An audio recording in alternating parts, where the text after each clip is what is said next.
L'chaim, l'chaim, un joyeux Hanouka. À la demande du rabbi de faire un Farbringen tous les jours de Hanouka. Dans ces Farbringen, dire des mots, des paroles de Torah, de la partie dévoilée de la Torah, de la partie cachée de la Torah, et de prendre des résolutions dans toutes les bonnes choses de Torah et mitzvot, et dans ces Farbringen, de faire des pirsum et nissa, de diffuser le miracle, que ce soit le miracle de Hanouka, mais aussi des miracles personnels. Car on sait que Dieu a voulu que Chizkia, le roi Chizkia va être Mashiach, mais les accusateurs ont dit, comment est-il possible une telle chose? Chizkia, tu l'as sauvé du roi Sancheriv.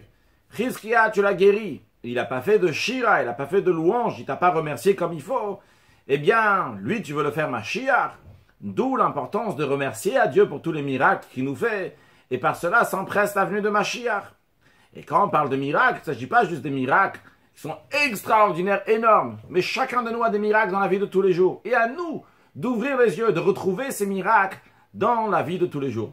Alors aujourd'hui, j'aimerais raconter comment, grâce au conseil du rabbi, je me suis marié, Baruch Hashem, avec la femme qui était destinée, la bonne, grâce à Dieu, les Orech Yamim Veshanim Tovot, pour de longues années. Tout d'abord, dire ce qu'on appelle en hébreu Alder Chatzachut, ce n'est pas quelque chose qui apprend au pied de la lettre, c'est uniquement c'est moi qui le dis.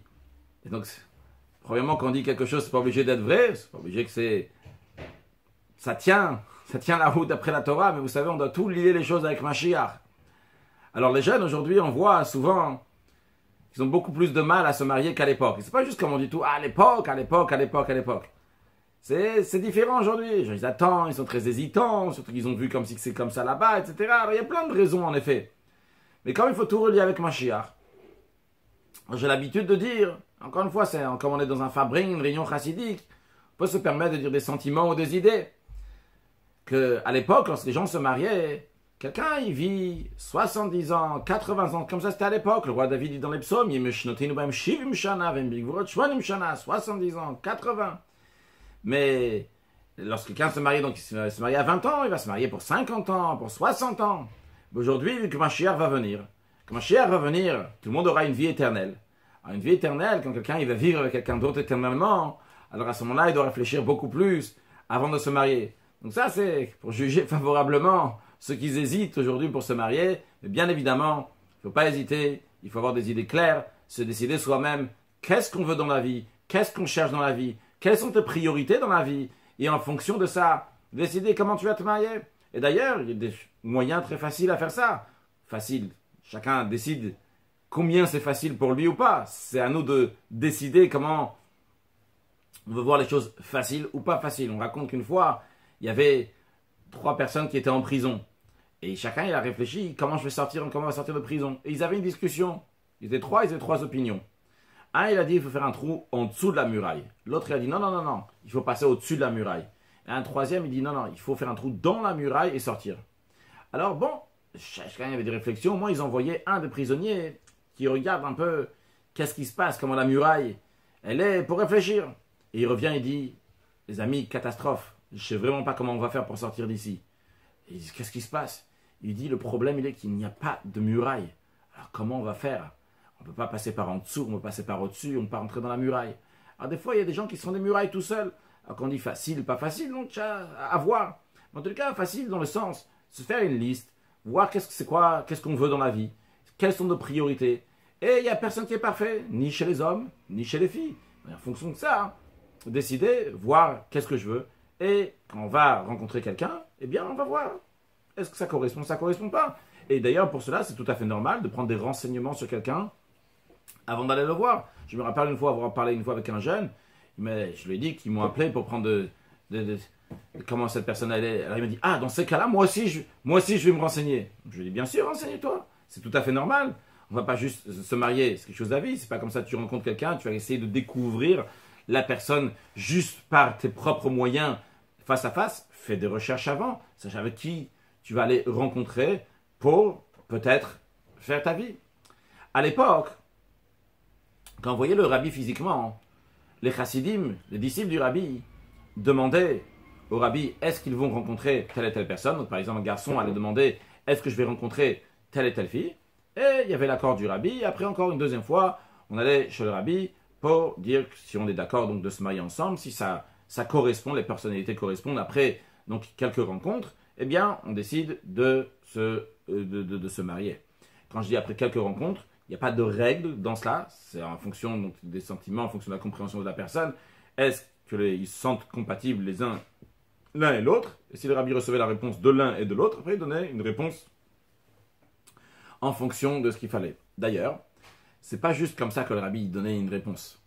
Le secrétaire du rabbi Rav Levi Groner raconte qu'une fois, il y a un jeune homme qui était d'une famille qui n'était pas de Chassidim Chabad, que les parents ont envoyé cet enfant, quelle que soit la raison, pour étudier à la Yeshiva Tomchet Mimim Lubavitch 770 Eastern Parkway, Brooklyn, New York.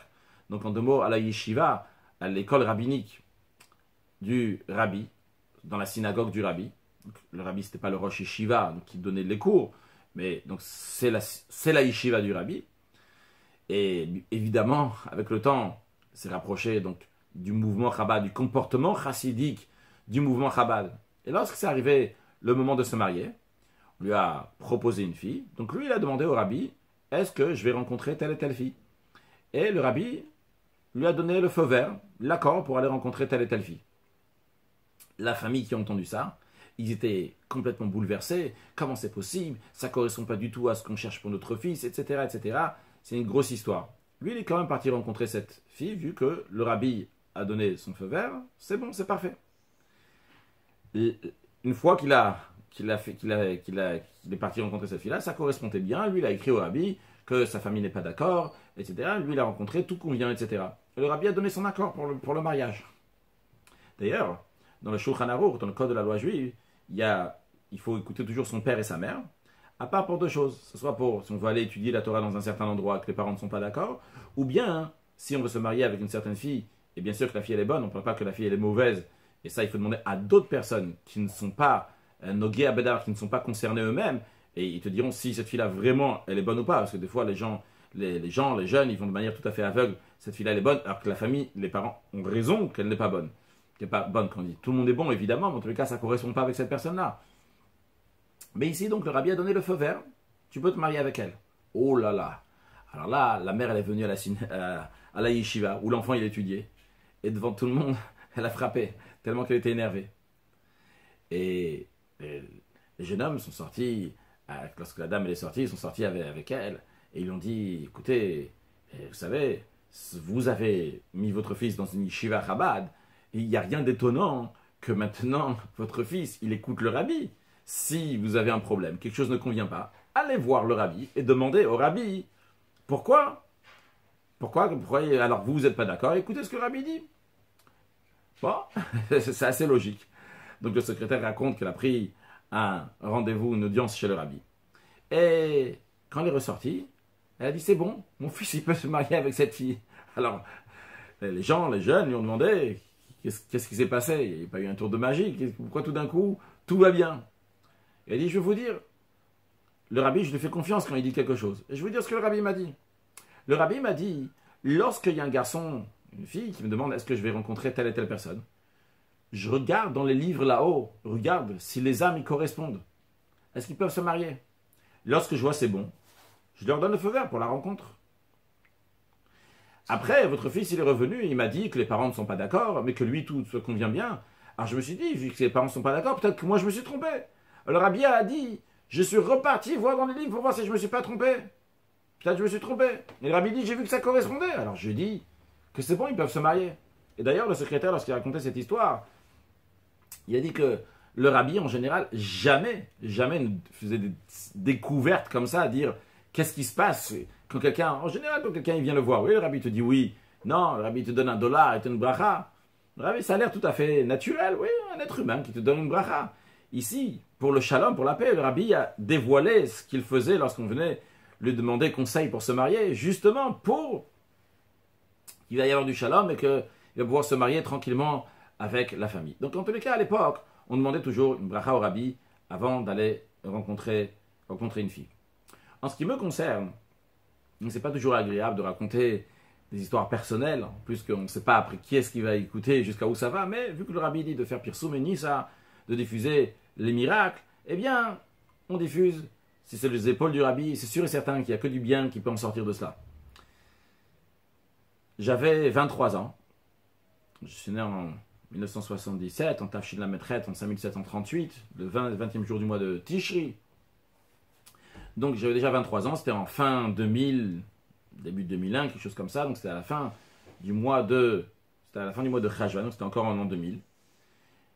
Quand j'étudiais à la yeshiva du Rabbi, donc de manière générale j'ai fait donc le processus de yeshiva, j'ai étudié 8 ans à la yeshiva, et après je suis parti donc un an en shlirut, en mission du Rabbi dans une yeshiva, donc c'est encore un an de yeshiva, et après un an, j'avais déjà fait encore un an, presque un peu plus qu'un an, dans la yeshiva du Rabbi à 770 Eastern Parkway. Et donc c'était le mois de Cheshvan. Et j'avais l'habitude toujours d'aller sur la tombe du Rabbi la veille de Rosh Chodesh, la veille du nouveau mois.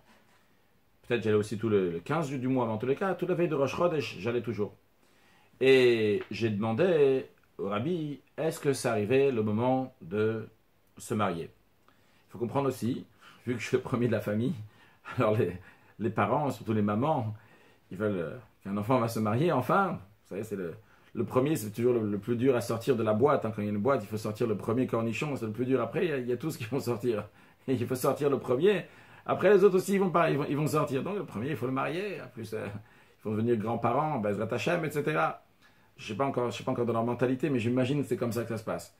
Donc, je ne cache pas que j'avais quand même une pression de ma mère, qui était en France, et moi j'étais en Amérique, qui m'appelait, il disait, bon, il faut faire quelque chose, on a des propositions, telle famille, mais évidemment que je connaissais personne, puisque de toute façon j'étais déjà déconnecté donc, de ce qui se passait en France. J'étais à la yeshiva, même quand on était à la yeshiva de Brunois, je n'étais pas dans les familles quoi ce qui se passait, et en général, un barour de yeshiva, et c'est mon cas aussi à moi, on ne connaissait pas des filles, il n'y a pas de filles, tu connais que des garçons, tu es à la yeshiva tout le temps. Donc même après que ma mère elle me disait, bon, j'ai dit, je vais demander au Rabbi. Donc la veille de Rosh Chodesh qui se lève, j'ai demandé au Rabbi, quand j'étais sur la tombe du Rabbi, j'ai demandé est-ce que ça arrivait le moment de s'intéresser à des shidduchim, donc à des rencontres à vue de mariage. Et après être ressorti de la tombe du Rabbi, j'ai ouvert un Igrot Kodesh. Igrot Kodesh, ce sont des lettres que le Rabbi il a écrit il y a des années de cela à différentes personnes. Ici vous avez une série de Igrot Kodesh. Donc c'est des lettres que le Rabbi a écrit à des gens. Depuis donc, il n'y a pas une certaine date quand est-ce que ça a commencé. Le Rabbi est devenu Rabbi en 1950, mais déjà avant, il écrivait des lettres à des gens. Et toutes les lettres qui ne sont pas personnelles, eh bien, ils sont imprimées. Il y a plein de lettres que le Rabbi il a dit de brûler, d'enlever, etc., pour pas que ça soit très personnel. Certains qui sont gardés même dans le secrétariat. Le Rabbi toujours gardé l'original en général. Mais donc, uniquement ce qui n'est pas personnel a été imprimé dans ces lettres-là. Depuis le 3 Tammuz 1994, on ne voit pas le Rabbi physiquement, beaucoup de chassidim ont l'habitude de demander leurs questions, demander au Rabbi, écrire au Rabbi, et après donc de regarder dans le Igrot Kodesh, dans les lettres du Rabbi. Encore une fois, on a déjà mentionné ça dans un des fabrines précédents de Hanouka. Après, il n'y a pas de règle. Le Rabbi décide exactement comme il veut te répondre, il te répondra. Ça, c'est une des manières que les chassidim, si je peux me permettre de dire, ont décidé que le Rabbi peut aussi répondre, mais le Rabbi peut répondre quelle que soit la manière. En tous les cas, personnellement, ce que j'avais fait, c'était ça. Je suis parti voir dans l'Igrot Kodesh, j'ai ouvert un Igrot Kodesh. Et le Igrot Kodesh, dans ces lettres-là, le Rabbi parlait qu'on rentre dans le mois de Kislev. Et que le mois de Kislev, c'est un mois particulier dans lequel il y a le dévoilement de la Chassidut, dans lequel il faut étudier encore plus de Chassidut, etc., dans cet esprit-là. La raison pourquoi le mois de Kislev est particulier, déjà on a Hanouka. Hanouka, c'est avec de l'huile. L'huile, ça représente les racines, les secrets de la Torah. On a aussi Yutet Kislev, c'est le Rosh Hashanah de la Chassidut, le jour de la délivrance du premier rabbi de Chabad. On a aussi le 10e jour du mois de Kislev, donc le jour que le deuxième rabbi de Chabad est sorti de prison. On peut rajouter, le rabbi dit pas ça dans les lettres, dans tous les cas, il y a aussi le 14 Kislev, donc c'est le jour de mariage du rabbi. Donc il y a plein de dates chassidiques dans ce mois-là. C'est un mois chassidique, le mois de Kislev. Le rabbi explique dans des sikhot aussi que c'est le mois de Kislev, c'est le mois du don de la Torah, de la Chassidut. Vu que c'est Rosh Hashanah, la Chassidut, le 19e jour du mois de Kislev. Donc il y a plein de choses qui sont liées avec la Chassidut dans le mois de Kislev. Le rabbi dit donc qu'il faut étudier encore plus de Chassidut. Comme je l'ai compris, c'est que ce mois-ci, il faut s'occuper à étudier la Chassidut. Évidemment, j'étudie à l'époque donc le Talmud, on étudie aussi donc pour la smicha, donc pour avoir le diplôme rabbinique, il me restait encore un tout petit peu à finir pour avoir le diplôme rabbinique. Donc évidemment, quand le rabbi d'étudier la chassidut, c'est en plus du Talmud et en plus du Shulchan Aruch, du code de la loi juive qu'on étudie. En plus de ça, étudier aussi la chassidut. Quand je dis en plus, il faut tout étudier évidemment, mais rajouter dans la chassidut, particulièrement dans le mois de Kislev. Donc pour moi, quand je l'ai compris, c'était qu'il fallait rajouter dans l'étude maintenant, c'est pas le moment de s'occuper des mariages. Bien. Un mois est passé. La veille de Rosh Chodesh Tevet, je suis reparti à nouveau voir le rabbi et j'ai écrit à nouveau, est-ce que maintenant c'est arrivé le moment de chercher une rencontre pour se marier. Bien, je suis ressorti de la tombe du rabbi, je n'ai pas ouvert de grottes Kodesh. Un jour passe, c'était pendant la fête de Hanouka, et donc, je ne sais pas si c'était le soir même, le soir d'après, je ne peux pas me rappeler exactement c'était quand, mais en tous les cas, c'était 2 jours après.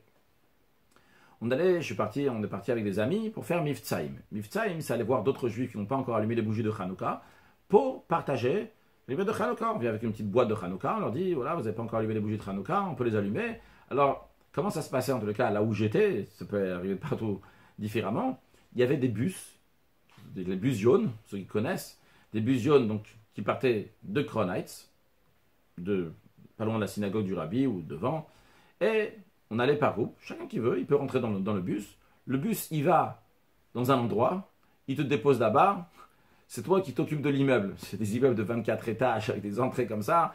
Souvent, ils les amènent dans des endroits où il y avait des Russes, donc ils ne connaissaient pas, il y a des Russes, il y en avait plein qui étaient juifs, qui avaient migré à New York dans différents quartiers, et tu passes là-bas, tu passes ta soirée là-bas à toquer aux portes, dire est-ce que vous avez déjà allumé les bougies de Hanouka, est-ce que vous êtes juif, are you Jewish, tu es vrai, et tu leur demandes s'ils veulent allumer les bougies de Hanouka.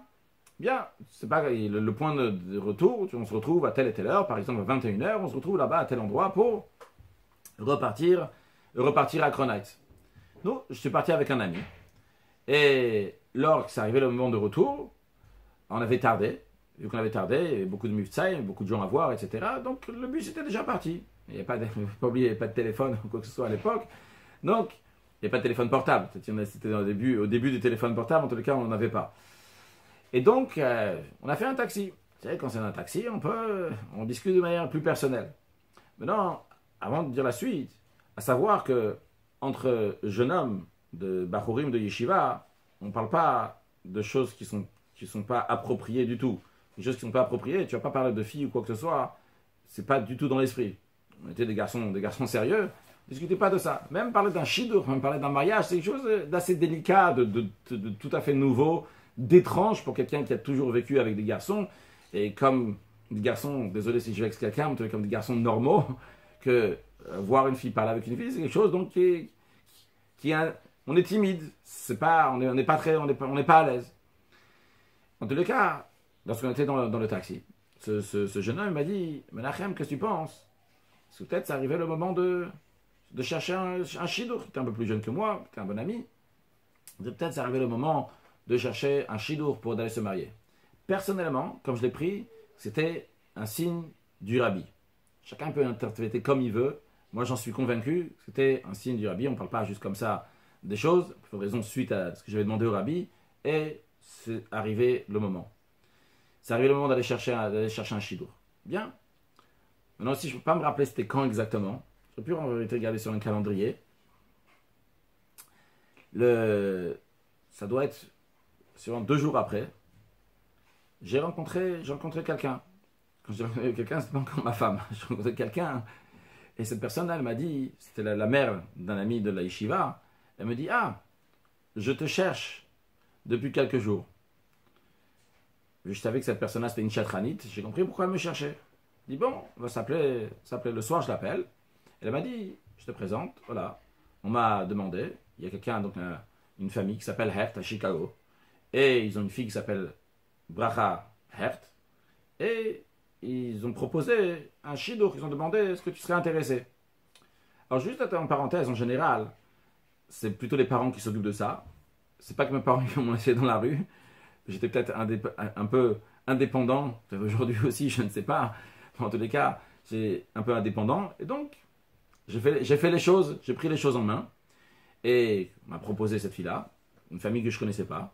Donc, j'ai appelé quelqu'un que par providence divine, je connaissais à Chicago. Et d'ailleurs que ma fille donc, avait étudié aussi dans l'école où cette personne-là enseignait. J'ai pu prendre des renseignements sur elle. Je suis très bon d'ailleurs, un très bon rapport. Je pouvais lui faire confiance à cette personne-là parce que je connaissais aussi. C'est important quand on prend des conseils de quelqu'un, de savoir est-ce que cette personne elle est de ton côté ou bien elle est de l'autre côté. Cette personne-là, je la connaissais aussi. En plus de ça, il m'a donné donc le numéro d'une amie à elle qui était déjà mariée et d'un garçon qui était mon ami avec qui il s'était marié donc cette fille. Donc je pouvais parler à ce garçon-là à travers lui demander des renseignements sur cette fille-là. J'ai eu un bon retour. Évidemment, chacun a sa qualité, a ses défauts. Comme on l'a dit tout à l'heure, le rabbi souligne toujours que personne n'est parfait, aussi bien chez les garçons, chez les filles.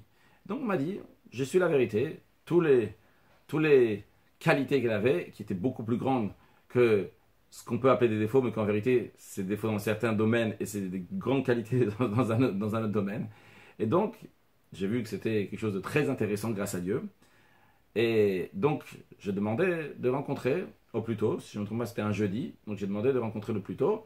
Et par providence divine, vu que son anniversaire c'est le 6 Tevet, cette année-là, le 6 Tevet, si je ne me trompe pas, presque sûr, le 5 Tevet c'était Shabbat, et le 6 Tevet c'était le dimanche. Donc on peut regarder, en Tafshin Samech Aleph, en 5761, le 5 Tevet c'était un Shabbat, et le 6 Tevet, le jour de son anniversaire, c'était dimanche. Elle était venue donc pour venir chez le rabbi pour le jour de son anniversaire. Peut-être elle voulait demander aussi une bracha pour trouver un shidour. Eh bien, juste après le lundi, donc juste après le 7 Tevet, on s'est rencontrés. On n'a pas pu se rencontrer souvent parce que pour différentes raisons, mais en tous les cas, on s'est rencontrés, je pense, 5 ou 6 fois. Je pense que les détails peut-être sont pas importants dans la suite. En tous les cas, le 7e jour du mois de Shvat, j'ai fini donc mon diplôme rabbinique. Restait Ilchot Shabbat, les lois de Shabbat.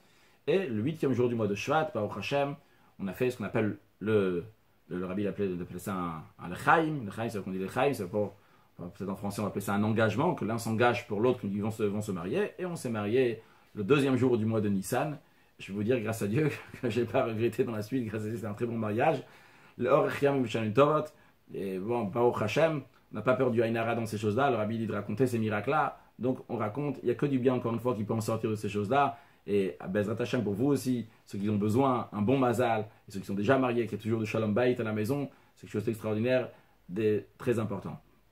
Mais ce que je voulais souligner par là, c'est que en allant chez le rabbi, en demandant au rabbi, eh bien, par cela, on a, Baruch Hashem, j'ai eu les bonnes instructions d'attendre encore un mois, et c'est arrivé, pile à ce moment-là, c'est sûrement à ce moment-là qu'il fallait arriver, peut-être parce qu'elle était là, peut-être qu'il y a eu cette proposition n'était pas là avant quelle que soit la raison, dans tous les cas, le rabbi attend d'attendre, et Baruch Hashem, j'ai attendu, et Baruch Hashem reçu ce qu'il avait besoin pour moi. Chacun il a besoin, donc son mazal, comme on dit en français, son mazal, et bien que chacun il a son mazal comme il en a besoin. En tous les cas, quand on écoute ce que le rabbi nous demande, et bien à ce moment-là, toutes les choses sont bien sûr, évidemment, à dire aussi que le 8 Shvat, le matin, avant de faire le Chaim le soir, si je ne me trompe pas, le 8 Shvat, c'était un jeudi cette année-là, le Yud Shvat c'était Shabbat. Yud Shvat c'est un grand jour chez les Chabad, c'est le jour de Hiloula qui a quitté le monde, le rabbi précédent, en 1950.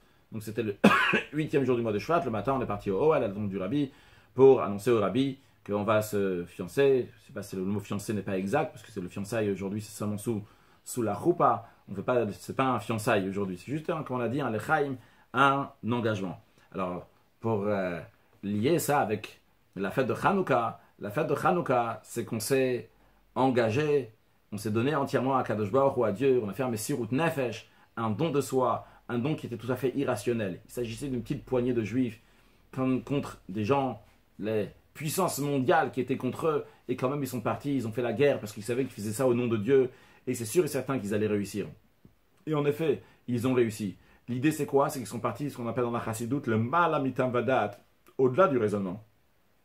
Et lorsqu'on va au-delà du raisonnement, eh bien à ce moment-là, on est attaché à Dieu. Tant que tu es avec ton raisonnement, c'est l'être humain, tu peux avoir une raison, mais tu n'as pas au-delà de la raison. Quand tu es au-delà de la raison, eh bien la raison tu l'as aussi. Au-delà de la raison, tu es attaché avec Dieu. Quand tu es attaché avec Dieu, tu as tout ça, c'est Hanouka. Et dans un mariage aussi. Dans le mariage, il faut aussi avoir cette notion. On dit qu'on fait une alliance au moment du mariage. C'est quoi une alliance? Chassidut explique, l'alliance, c'est pas juste quelque chose de rationnel. Ok, je t'aime parce que tu as telle qualité, je t'aime parce que tu as telle qualité, je suis avec toi parce que j'ai un retour de ci et de ça. Une alliance, c'est que même si maintenant je ne veux plus retrouver de qualité dans toi, maintenant je m'attache à toi définitivement. Ça, c'est une alliance. Alors, dans un mariage aussi, il faut avoir cette notion. Ouais, il y a besoin de quelque chose, il y a besoin d'un intérêt. S'il n'y avait pas d'intérêt, Dieu l'a fait qu'il y a un intérêt. Parce qu'il n'y a pas d'intérêt, les êtres humains ne se seront pas mariés. Mais en plus des intérêts, en plus de la raison, il faut aussi avoir du au-delà de la raison. Et même si on ne peut pas vivre constamment au-delà de la raison, dans un mariage, surtout on ne peut pas vivre constamment au-delà de la raison, mais de temps en temps, dans la vie, oublie la raison. Oui, ok, tu as raison, elle a raison, il a raison. Ok, on va aller au-delà de ça, on va mettre ça de côté, on va aller au-delà de la raison. Quand on va au-delà de la raison, le mariage, il va souvent beaucoup mieux. Ça ne veut pas dire qu'il faut toujours aller au-delà de la raison, mais en tous les cas, savoir mettre les deux ensemble, au-delà de la raison avec la raison. Conclure, encore une fois, avec un sujet de Mashiach, qu'on sait que lors du don de la Torah en 2448, le Midrash nous dit, c'était le moment de fiançailles de Dieu avec le peuple juif. Mais lorsque Mashiach va venir, eh bien à ce moment-là, ce sera le mariage du juif avec Akadosh Baruch Hu, que Dieu fasse, que ça soit très prochainement, lors de la venue de Mashiach, le mariage du juif avec Akadosh Baruch Hu et tous ceux qui ont besoin d'un mazal, encore plus de Shalom Bayit, que Dieu vous le donne avec grande largesse, avec le au-delà de la raison, avec une excellente santé, avec une bonne parnassa, bien gagner sa vie, avec beaucoup de satisfaction des enfants, s'il faut des petits-enfants, avec l'aide de Dieu, et une bonne santé pour tout le monde. Le Chaim, un joyeux Chanukah et Mashiach now!